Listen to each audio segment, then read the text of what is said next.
એક જણો મૂળભાઈ અપક્ષમાં ઉભો રહ્યો અને પાછો જો આમાં ઊભું રહેવું તો આપણે બોલતા તો સારું આવડવું જ જોવે. હાવ એમણામ ન બેસી જવાય. અમુક અમુક તો ગામની ચૂંટણી આવે ને તોય 3-4 જણા 4 હોય નવી સોવણી હિવડાવી. મારે ઊભું રહેવું. તું ઊભો રે વાડીએ રોજ ઉઠકાય ગામને હક લેવા દે. જેને જેને સૂઝ પડે એ પ્રવેશ કરો. જરૂરી છે. રાજકારણની અંદર આવા ઉત્તમ માણસો નહીં આવે તો, કારણ કે દેશ તો એને ચલાવવાનો છે ને, એટલે જરૂરી છે સારા માણસો. પણ આ દેશમાં તકલીફ શું છે સાહેબ, કે હારી વસ્તુ હોય ને એને નકારતા માણસને બહુ આવડી ગયું છે. એ કે ભાઈ એ તો બહુ મોટો રાજકારણી, કહું કે એ તો બહુ મોટો કલાકાર. કાંઈક વાતો કરતો છું કે એ તારી રામાયણ બંધ કરે. એટલે આ તું શું સમજે? એ કઈ બહુ સારો માણસ નથી. એના ગોરખ ધંધા. ચોપ. ગોરખ ધંધા એને જ કહેવાય. પોતાનું સર્વસ્વ ગુમાવીને જગત માટે નીકળી જાય ને એને ગોરખ ધંધા કહેવાય. જે કાંઈ કાદવમાંથી પણ એની કલાકૃતિ કરી અને જગતને કાયમ આવે એવી વ્યક્તિ બનાવતો હોય એને કલાકાર કહેવાય. રાજકીય નેતા એટલે આખું સંચાલન એ કરવાના. પણ એક જણે તો એમણા અપક્ષમાં ઉભો રહ્યો. જરા આપણે ઊભું લેવાનું તાય છે એટલે કે રહેવા ગયો. અને પછી તો એને એક ખબર કે બધું સારું સારું બોલવાનું, એટલે એનું ભાષણ હાલતું હતું. મિત્રો કાંઈ પણ પલચ ન હોય એ કહેજો. કાલી લાચે નો ઉભો લઉં તો મારું નામ ગુગલું નહીં. બોલો શું પલચન છે? તો એક જણો ઉભો થઈને કે તમારા બાપાના દાઢીના 2 રૂપિયા બાકી છે ભાઈ. ઈ ગલનો મુદ્દો છે, પલચના બાલનો નથી, ગલનો છે. પપ્પા જોડે વાત કરી લેવામાં આવશે. બીજું હોય બોલો તો ઓલા કે અમારા ગામમાં શમશાન નથી. બાત આઝાદીના 75 વલા થઈ ગયા, ચમચાન નહીં. એક વાર મને જીતાલી ગયો પછી તમે ચવાનું હું ચાવ. એક ચમચાન નહીં, ગલે ગલે ચમચાન ન બનાવી દો તો ઘૂઘલું નહીં. ગામે મત ન દીધા ને માર્યો ડોહો. જે વસ્તુ ન ભાવે ધંધો ન કરવો છે. અમુક અમુક ગજબ છે. અમુક અમુક તો વાત આવે. અને ત્રીજી વાત જો આપણા ભગવાન કૃષ્ણને ભગવાન શું કામ કહે? મસ્ત કંસને માર્યો એટલે નહીં. ભગવાન રામને ભગવાન શું કામ કે? કલ્પના તો કરો 482 વર્ષ પછીનો આ અયોધ્યામાં જે ભગવાન રામલાલા પધાર્યા છે. 482 વર્ષ બાબર આવ્યો તો અને સમ્રાટ અશોકે જે મંદિર બાપુ બનાવેલું એ મંદિર તોડીને ત્યાં ઢાસો બનાવ્યો હતો. અને આ ગોજિયા પરિવારે આ યજ્ઞ કર્યો છે ને એ તે મૂળભાઈ સાહેબ સોનેરી અક્ષરમાં લખાશે કે આ યજ્ઞ ક્યારે હતો? કે ઈ યજ્ઞ ઈ સમયે હતો કે જે સમયે અયોધ્યાની અંદર મંદિરની પ્રતિષ્ઠા થઈ હતી. ઈ સમયમાં આ યજ્ઞ હતો. આ સોનેરી કલર 5 દિવસથી યજ્ઞ. અને સમસ્ત ગોજિયા પરિવાર બાપુ 750 વર્ષથી જે પિતૃઓને આજે 750 વર્ષથી તમામ પિતૃઓને મોક્ષ મળ્યો છે. આ તમારા એકલા ગોજિયા પરિવારને નહીં, આ યજ્ઞનો ધુવાડો જેટલા ગામમાં જેટલા સમાજમાં ગયો હશે ને એ તમામના પિતૃને મોક્ષ હોય એમાં કોઈ શંકાને સ્થાન નથી. ભગવાન રામનો એક પ્રસંગ છે સાહેબ. આ ગોજિયા પરિવારનો પ્રસંગ લીધો એટલે કહું છું ભીખુભાઈ.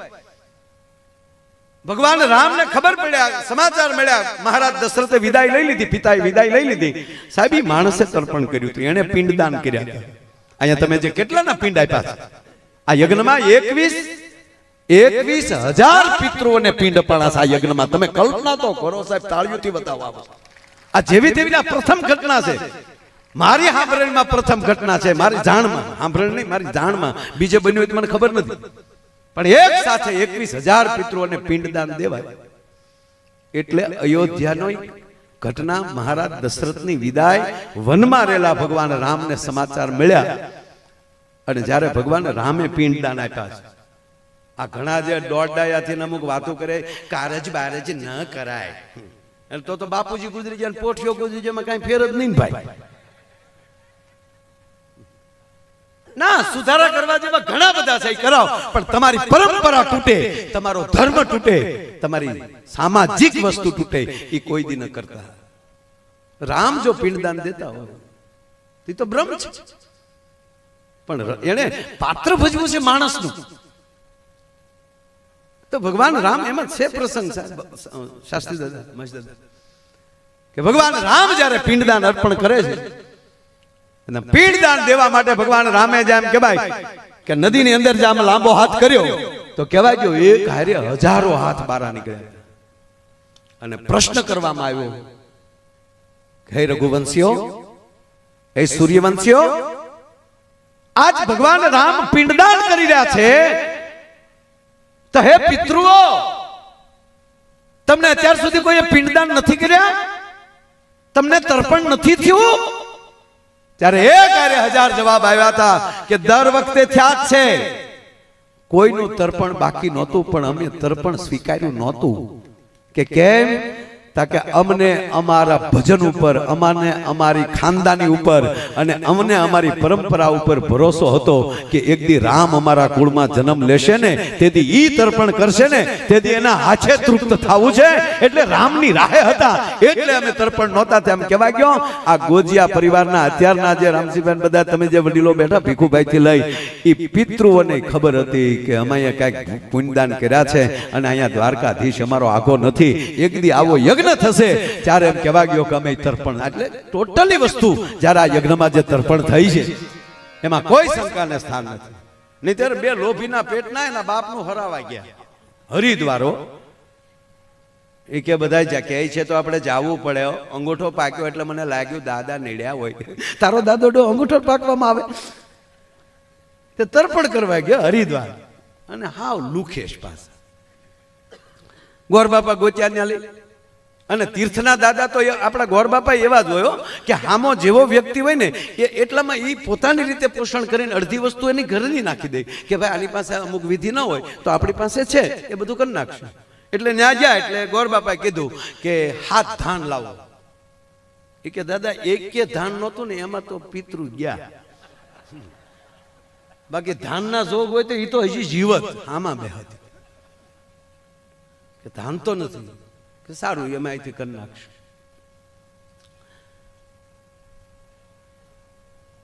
એટલી વસ્તુ કે દાદા એ કાંઈ નથી, તમારી પાસે જે હોય કે કળશ લાવો તા કે ઈ કાંઈ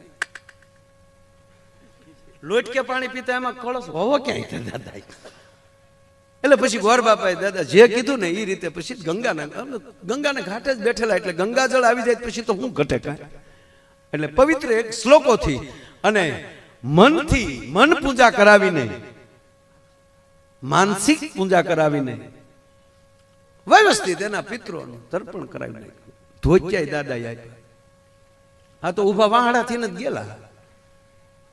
અને પછી બે ટ્રેનમાં આવતા હતા, બે ભાઈઓ તમાકુ સળતા સળતા કે મોટા કા ભૂદેવ બહુ હારા હતા કે હા હો મોટા ભાઈ ભૂદેવે આપણું રાખ્યું બહુ, આપણે જેમ કીધું ને એમ ગોર બાપાએ કર્યો. તો ઓલો નાનો કે ભૂદેવે રાખ્યું એટલું નહીં મોટા ભાઈ હામું આપણે રાખ્યું હો, કઈ એકલું ભૂદેવે નહીં હામું આપણે રાખ્યું. તાકે આપણે શું રાખ્યું? તાકે એના બે ધોત્યા શીખતા આવ્યા એ રાખ્યા આપણે, એના બે ટબુડિયું લેતા આવ્યા.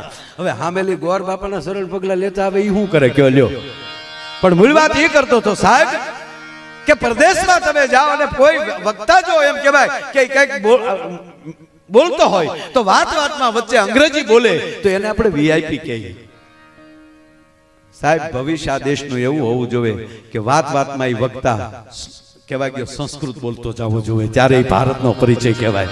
વાતમાં અંગ્રેજી બોલે એનો હું ટીકા નથી કરતો, અંગ્રેજી સ્વીકારો પ્રણામ, પણ પાછું થાય છે શું મૂળભાઈ કે એ વાતમાં એમ કહે કે હું નથી કહેતો અંગ્રેજ આપણે અમેરિકાના ફલાણા લેખકે લખ્યું છે, અમેરિકાના વૈજ્ઞાનિકોએ સાબિત કર્યું છે, એટલે આપણે શું કહે તો હા શું તો.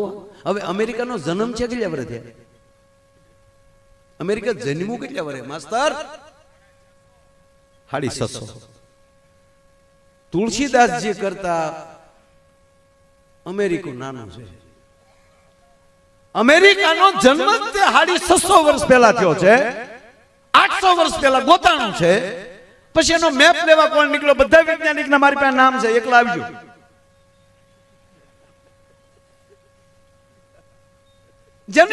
જેની સ્થાપના તે જેની 650 વર્ષ પહેલા એનો જેનો જન્મ થયો એ અમેરિકા કે યાદ વિશ્વ સત્તા લઈ ગયો. શું કામ?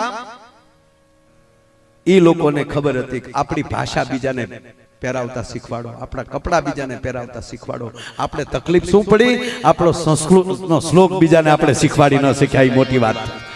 તો 650 વર્ષ પહેલા જેનો જન્મ થયો ઈ અત્યારે કે સાચું તો કહેવા ગયો મારો દેશ કેવો છે. 1250 વર્ષ પહેલા બાપુ અહીંયા નાલંદા જેવી વિદ્યાપીઠો હતી, વલભી જેવી વિદ્યાપીઠો હતી.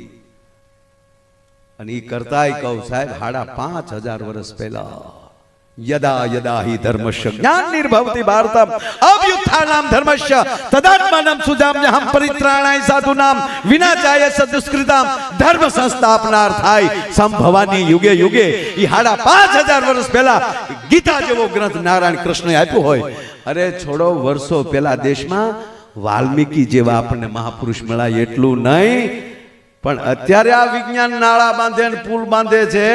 પણ રામા અવતારમાં નલ અને નીલ નામના વિશ્વકર્માના દીકરા બે એવા એન્જિનિયર હતા કે કહેવાય ગયો ભારતથી લંકા સુધીનો પુલ ને હજી છે, સેટેલાઇટમાં હજી દેખાય, હજી નથી તૂટ્યો. કહેવાનો મતલબ આપણું પકડી લ્યો. હવે આવા યજ્ઞમાં આવો, આવા યજ્ઞોથી જેમ કહેવાય ઓરા મળે છે. એટલે હું કાયમ એક વાત કરું કે આ જેવો તેવો દેશ જ નથી આ સાહેબ. પછી આપણામાં લાલચ આવી જાય, લોભ આવી જાય, કોક કેમ આપણે સ્વીકારવા મળીએ એ વસ્તુ ખોટી. અંગ્રેજી શીખવું છે પછી એવું ન કે અંગ્રેજી નથી, અત્યારે બધે બહાર જવા જોવે તે અમને નથી આવડતું તેવા હલવાઈ. ભાષા ગમે કરજો, તમારો આકાર બદલજો, કદાચ તમારો આકાર બદલજો. કળશામાંથી તમે જગ બનજો, જગમાંથી કદાચ ઘડો બનજો. આકાર નાનો મોટો કરજો, તમારી ધાતુ ન બદલી જાય એ ધ્યાન રાખજો. ભલા માણા, તમે અંદર કોણ છો એ ન બદલાઈ જાય તો કોઈ સવાલ નથી. આપણી ધાતુ એવી હોવી જોઈએ. નહીતર એક ફેક્ટરીમાં આગ લાગી ગઈ સાહેબ, એવી ફેક્ટરીમાં આગ લાગી, આખી ફેક્ટરીમાં કોઈ બારૂદ ન નીકળી એવો લપેટો લાગી ગયો. ફાયર એટલું બધું જોરદાર થઈ ગયું ને કોઈ બારૂદ ન નીકળે. આખી ફેક્ટરી ભડથું, અંદર 150-200 જે હોય, કોઈ બારૂદ ન નીકળ્યો. મોટો ભાઈ હોબાળો થઈ ગયો. પણ એની કંપનીનો માલિક ડાય સીધો મીડિયા ઉપર આવી ગયો, ટીવી પર, કે એ લોકોના જે વીમા છે એ તો મળશે જ, પણ એ મારા સાથીઓ હતા, મારો પરિવાર ગણાય, એને રળી રળીને મને મોટો કર્યો છે. તો આ મારી તમામ સંપત્તિ, આ જેટલા કાર્ય અમારા કારીગરો, જે કામદારો જેને જાન ગુમાવી છે એના તમામના ખાતામાં મારી તમામ સંપત્તિ નાખી દઉં છું. એટલે એક કેલ્ક્યુલેશન મારી દીધું છે, દરેકના ખાતામાં 51 લાખ રૂપિયા કંપની તરફથી એના ફેમિલીને મળશે. હોપો પડી ગયો. જે જે કામ કરતા હતા એની ઘરવાળી ઘરે ટીવી જોચ્યું જ છું, ટીવી સામે દેવતા જેવો માણા કહેવાય, ભગવાનનો માણા કહેવાય. બિચારે જો બધો લૂંટાવી દીધું. લે બેન, છોકરા અહીંયા આવી તો બેટા, આ જે ફેક્ટરીમાં આગ લાગી એમાં તાર બાપા નોકરીમાં જતા ને? હા, ભગવાનની મરજી હોય, એમાં થોડું કોઈનું હાલે. 51 લાખ ઈશ્વરની ગતિ આગળ કોઈનું ન હાલે. બટા લાય તાર બાપાનો ફોટો આગળ જરૂર. તે બેન બેસડા પછી તો રોવા મળ્યા. મને કલ્પના નહોતી, મારે એનો ફોટો સાફ કરવો પડશે. બટા તું હિંમતમાં રહેજે બટા, કાલ મોટા થઈ જાવ દીકરા. ત્યાં એને દરવાજે ટકોરા થયા.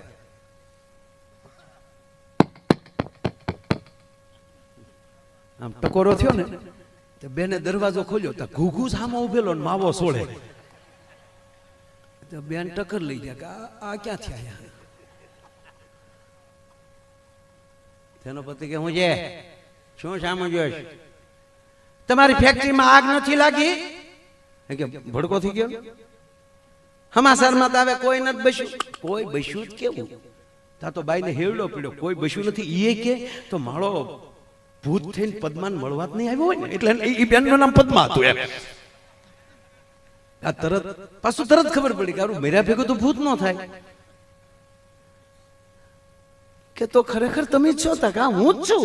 પણ તમે કહો છો કોઈ નથી બચ્યું, તો તમે કેમ બચ્યા? તા કે હું માવો લેવા બહાર ગયો હતો. અને પછી મૂળભાઈ જે બાઈ ખીજાણી છે, હું કેતું નહીં કહું વ્યસન વાળી બહાર નીકળો. નીકળો, પણ મૂકવું જ નથી, કારણ કે માવો 51 લાખ નો જો સાહેબ. વીમો તો નોખો, આને પ્રેમ નો કહેવાય. પણ મારે કહેવું છે કે જેવો તેવો સાહેબ ભગવાન નથી પસંદ કર્યો આ દેશે.